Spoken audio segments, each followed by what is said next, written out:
Oh no! Yet another bad thing that can happen to you when you surf. It's called surfer's eye, not to be confused with surfer's ear. Yet another bad thing that can happen to you in the surf. Welcome to the Wipeout Weekly, the daily podcast for beginners, wannabe surfers, and seasoned wipeout enthusiasts. No hype, no filler, just the highs, lows, and honest truth about learning to surf and finding your place in surf culture. I'm your host, Suze Wilson. Let's go out. Surfer's eye.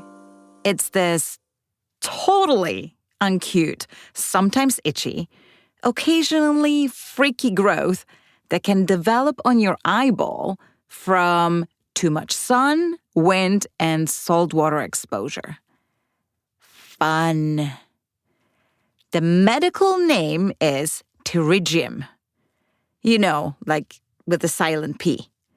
It's a benign but potentially vision-affecting growth of fleshy tissue that starts on the white part of your eye and can creep toward the cornea, the clear center. It's not a tumor, it's not contagious, and it doesn't mean you're going blind, but it's not something that you want to develop. It's not a surfer's only disease. But we get it because we literally are staring at UV reflecting water for hours on end without blinking.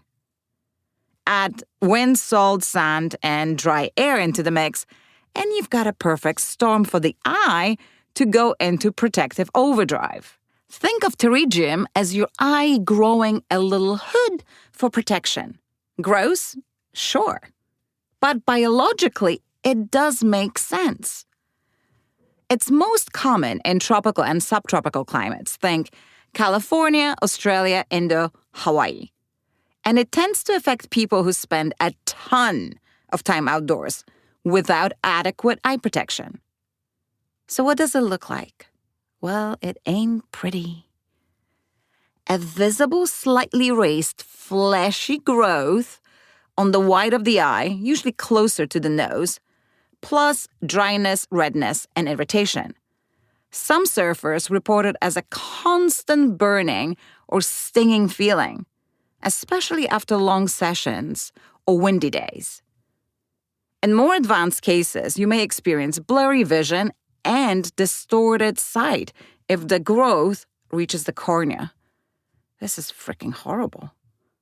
Listen, most of us are unlikely to get a surfer's eye simply because we don't spend a sufficient amount of time in the water. And that's a bad thing too. But if you're going for 100 days in a row or similar, try surfing in early mornings or late afternoons when UV exposure is lower. Wear a hat, use eye drops, and wear sunglasses out of the water. I know. Must we care?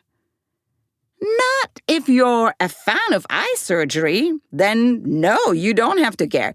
But if you don't enjoy having itchy eyes, spare a thought and take care. The pterygium is stubborn and can return even after surgery, especially if you don't change your sun protection habits. And that's all for today. Check out the Wipeout Weekly for our free newsletter, more stories and ways to connect with us. Thanks for listening. See you tomorrow for more of the Wipeout Weekly.